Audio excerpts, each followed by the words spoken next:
After being banned from the airwaves in the state of Indiana, this classic American rock song incited a 2-year FBI probe into the content of its lyrics. As its popularity swelled, it climbed all the way to number 2. But was that on the US Billboard charts or the FBI's most wanted list? Stick around to find out next on Professor of Rock. Hey music junkies, Professor of Rock, always here to celebrate the greatest artists and the greatest songs of all time. You know, if you've ever called up your favorite radio station and requested or even dedicated a song to anyone, you're going to dig this channel. Potent nostalgia every day. Make sure to subscribe below. Click the bell. You don't miss out on our daily content. Also, check out our Patreon for even more content and to help this to be a daily channel. And you can see our new merch right up here, including our 1967 Vintage Years collection. So it's time for another edition of our series, Number One in Our Hearts, where we break down songs that are no doubt about it number one hits, but due to mysterious circumstances, they came up short. This one is as close as one can get to that coveted number one spot, the number 2.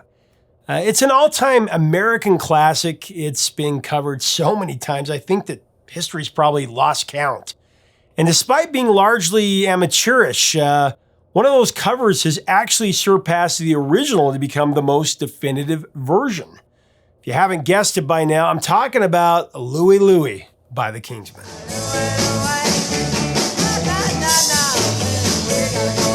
Now, it was originally written in 1955 by R&B singer Richard Berry.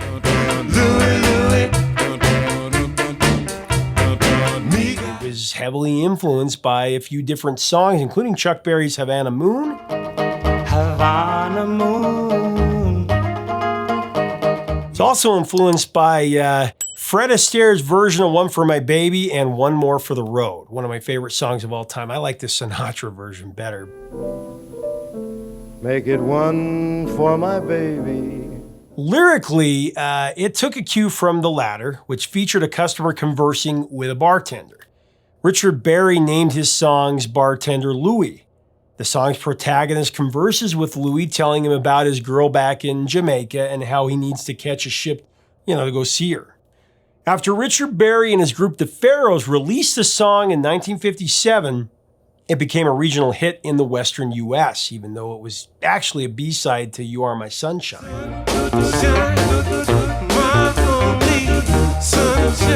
Louie Louie was later re-released as an A-side single, but this version never appeared on the Billboard Hot 100 or the R&B charts. The single sold about 40,000 copies. I say me gotta go.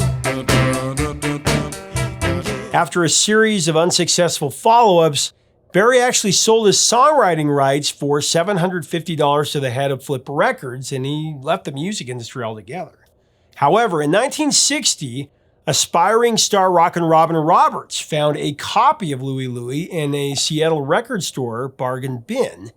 Roberts immediately recognized the genius of Louie Louie and adopted it as a theme in his various bands.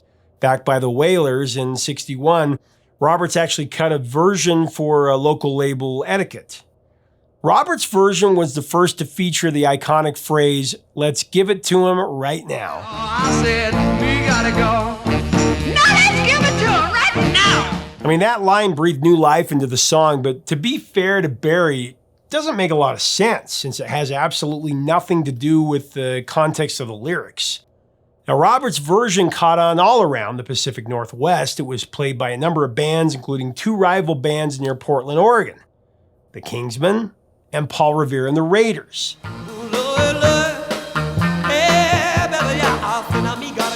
During an intermission at a local show, the audience danced to one song from the jukebox over and over again, Louie Louie by Rockin' Robin Roberts.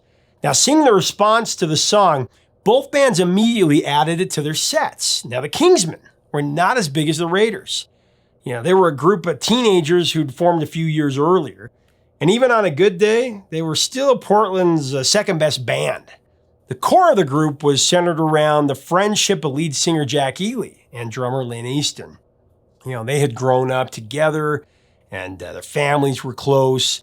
That's how they knew each other. Now, waiting to capitalize on the popularity of Louie Louie, the Kingsmen went straight into the studio with DJ Ken Chase and they cut their version. This was on April 6, 1963. The session cost $50 and the teens could barely scrounge up enough to cover it. They did their best to copy Rockin' Robin Roberts, but the result was shockingly substandard. This was due to a few factors, not the least of which was that they were just inexperienced teenagers.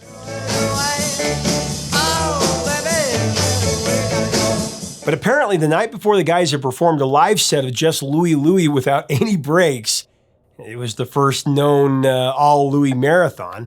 Some sources say the set was 90 minutes, others say it was only 45, but regardless of the length, Jack Ely's voice was shot from singing that song so much. If that wasn't enough of a problem, the budget studio only had 3 microphones. One was on the bass drum, one was on the guitar amp, and one placed overhead to pick up just everything else. Ely remembered the mic being several feet above his head, forcing him to stand on his toes, leaning his head back and shouting loudly so that he could be heard over the guitars and the drums. The result was a garbled, semi-unintelligible set of verses, the same ones we have all come to love over the years.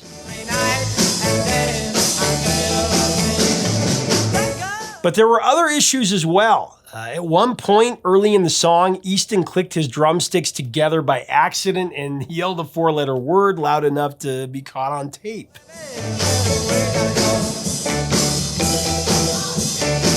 At another point, after the solo, Ely comes back in at the wrong place and then stops and starts up again. For a quick fix, Easton actually improvised a drum fill.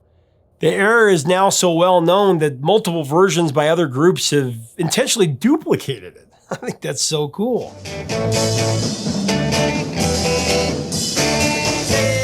In the end, the Kingsmen's version was, how can I say this? A hot mess.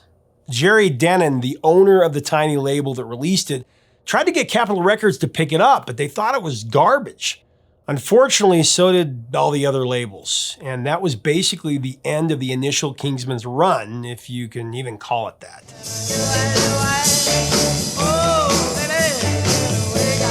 Now, as we go into the rest of the breakdown of this song, I want to thank our sponsor, Zenni Eyewear. One of the best things about Zenni Eyewear is that they help you get the right frame size to make the fit and the comfort easy, and they'll also recommend the best lenses based on your prescription. Really cool. Check it out today at zenni.com.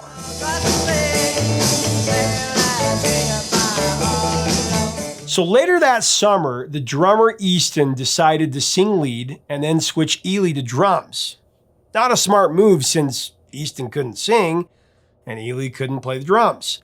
The rest of the band objected, argued about it, and eventually left.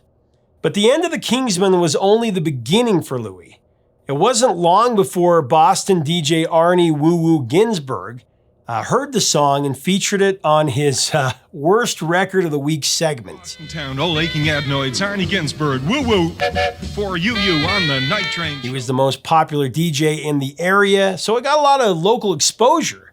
Now, after playing Louie only twice, calls started coming in from record shops. Customers were desperate to get their hands on this mystery song. That was so great about back then is you couldn't immediately hear it and stream it. You had to go out and find it. Marv Schlachter at Scepter heard from distributors how well the record was doing, so he picked it up for national distribution on their Wand subsidiary. In his first week, Louie Louie sold 21,000 copies in Boston alone. By December 1963, the once maligned single reached number 2 in the US charts. What was going on?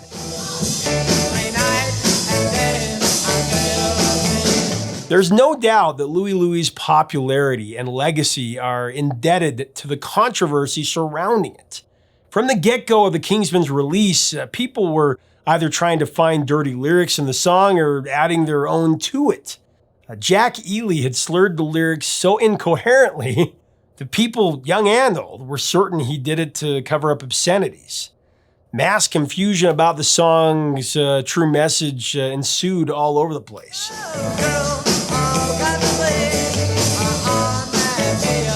Everybody had to ask the question, was it a seedy story about sex, or was it a fun and innocent dance song? The uncertainty only drove up Louie's popularity even more. A scene from the 1990 movie Coupe de Ville perfectly sums up the confusion, the debate, and sheer bullheaded determination that have surrounded this song ever since the Kingsmen released it. I don't know if you remember Coupe de Ville. It's pretty cool. It's about, in the summer of 1963, three disagreeable brothers are driving from Michigan to Florida to deliver a 1952 convertible Cadillac Coupe de Ville to their mother. Midway through the movie, Louie Louie comes on the radio. One of the brothers, Bobby, starts singing along, "Oh baby, you go way down low." Louie, Louie, oh baby, got you way down low. His brother Buddy protests that those aren't the words. Bobby is adamant that they are. It's a hump song, he says. I got you way down low? Those are the words. It's a hump song. It's a hump song. When you hump. Buddy fires back, "Those are not the words. It's about dancing. Do the Louie Louie." It's about dancing. The song is a dance. Louie Louie is a dance. Do the Louie Louie. The conversation gets more convoluted from there, with both brothers arguing back and forth, and finally the oldest brother, Marvin, has had enough. He calls them both morons. It's not a hump song. It's not a dance song. It's a sea shanty. He's talking about going to sea and leaving his girl. Sea shanty. Talking about going to sea and leaving his girl. But of course, the other brothers have already made up their minds, and the argument continues unresolved. It's really the best scene in the movie, and it makes a great point. It puts you right back in that moment of time. I like how they do that. Seems like everyone has their own interpretation of Louie Louie. And whether they're right or wrong, it isn't what's important. The song itself symbolizes how music is open to individual interpretation. Even the artists and the singers say that all the time. He's saying 3 nights and days I sailed the sea. You are so foolish. As airplay increased, the rumors escalated. And without printed access to the true lyrics, the group all but assured that confused and imaginative listeners would find the song salacious.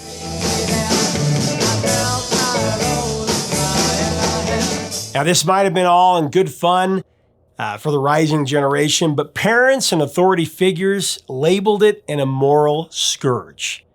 In Indiana, Governor Matthew Welsh declared the song pornographic. And in early 1964, the Indiana Broadcasters Association banned Louie from the state airwaves.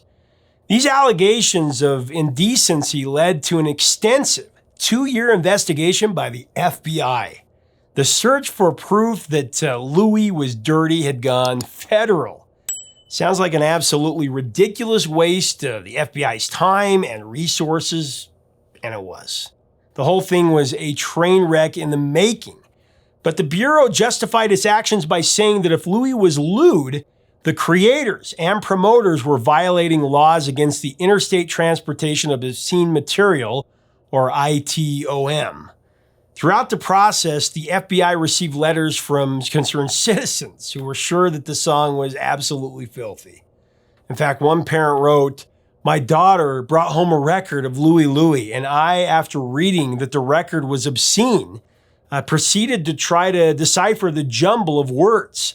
The lyrics are so filthy that I cannot enclose them in this letter. I would like to see these people, the artists, the record company, and the promoters prosecuted to the full extent of the law." I've heard this before. This is like the satanic panic of the 80s.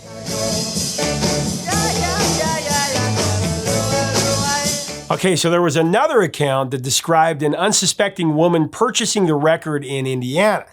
Sometime later, acquaintances told her that she could hear the obscene lyrics if the record was played at 33 1/3 speed. A coworker gave her a typed sheet of lyrics allegedly transcribed from the record played in this manner.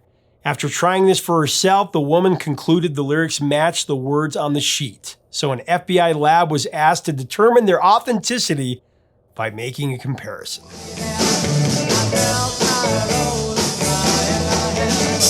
Of course, there was nothing to find, but what was perhaps most concerning were the assumptions the FBI were making. According to the documents that have been released, at no point did they interrogate the woman who complained or the coworker with the dirty lyrics or anyone else involved. So instead of investigating the claims, the FBI accepted them without question. It's clear they were determined to criminalize the Louie from the outset. Never once did they catch on to the jokes surrounding the song. In fact, they became a joke, wasting American tax dollars by the busload. The FBI investigation went on for 2 years, like I said, spanning offices in several states. Technicians listened to the song at different speeds, trying to discern the lyrics. At one point, the FBI procured a copy of the original master tapes from Scepter Records, but they were surprised to learn that it was in mono, so they were unable to isolate the vocals. Agents even grilled the song's originator, Richard Berry, record company executives, DJs, and members of the Kingsmen. Berry was told that he could go to jail, but he stood his ground and maintained that he hadn't committed a crime. It was crazy. The Kingsmen insisted that they sang nothing lewd, though, of course, that was only a half-truth. An F-bomb was dropped when there was an obvious mistake at the end of the instrumental section. Ironically, though, the FBI managed to miss the one actual obscenity that was present in the song.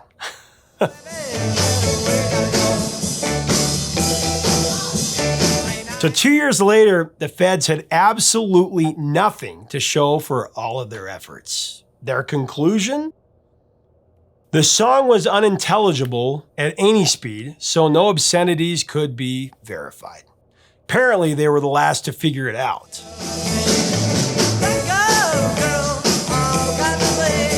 Whatever Ely sang in the studio, what his audience believed it heard was far more important and far more powerful.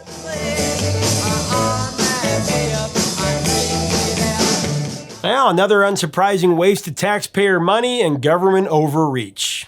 Not much has changed. Another interesting piece of history on the song is that by the time Louie Louie had gained national popularity, like I said, the band wasn't even together anymore. As has happened time and again, there were actually 2 rival editions of the band after that. One with singer Jack Ely and one with drummer Lynn Easton, who used to be friends.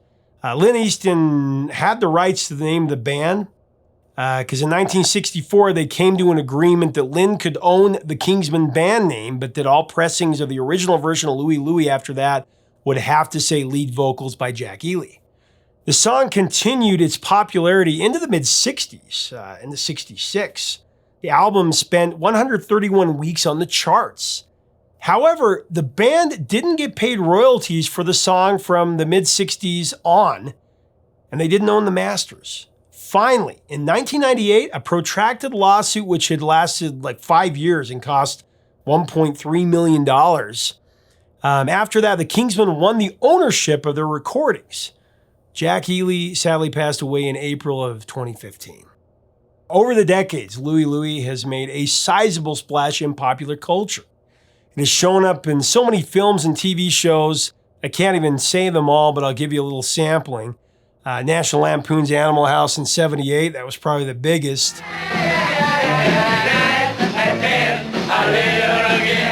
The Wonder Years in '88, Quantum Leap in '90, Cote d'Ivoire as well, Full House. Oh, baby, I said, oh, we gotta go. Kids are sleeping. Yeah. Beverly Hills 90210, The Simpsons. Party down. Yes!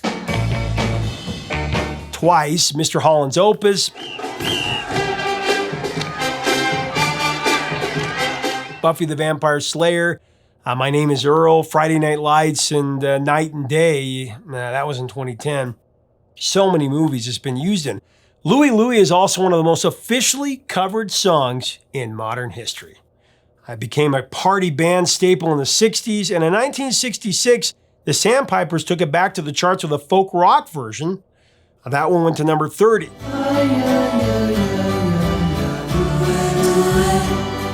It's also covered by Paul Revere and the Raiders, Otis Redding, Beach Boys, The Kinks, Led Zeppelin, Motorhead.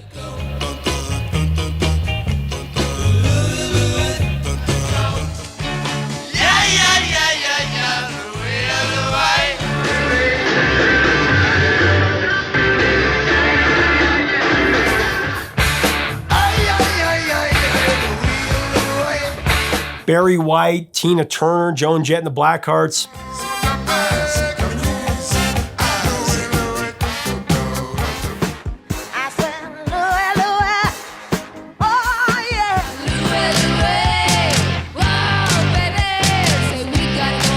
Iggy Pop, Neil Diamond, Demi Moore, the Smashing Pumpkins, Dave Matthews Band, and Billy Joel.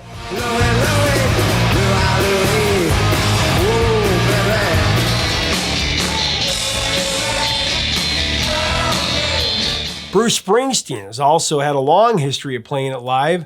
Also Blondie and Tom Petty as well. In the early and mid-'80s, California radio stations KALX in Berkeley and KFJC in Los Altos Hills, they each staged Louie marathons lasting several days each.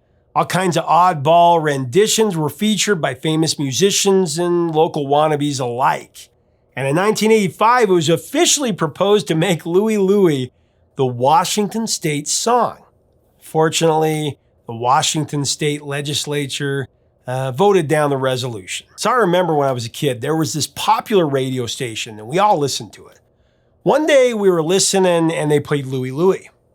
And then they played it again and again and again, over and over and over.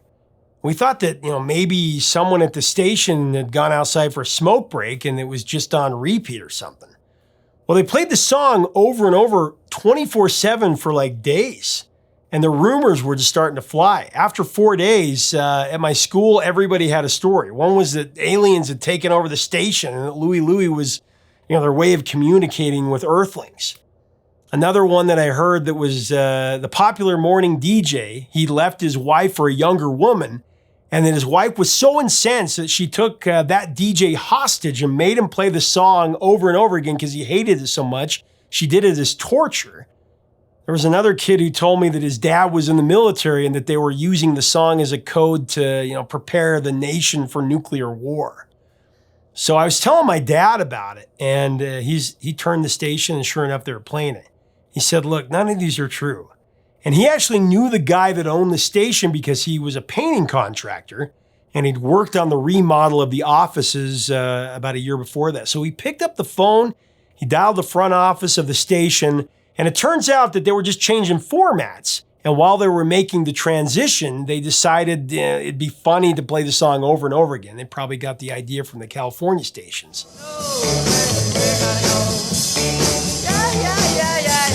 It's one of those legendary tales from my small town that's told over and over again. I mean, they ended up playing it nonstop for like a week and a half. And you know what? I never got sick of it.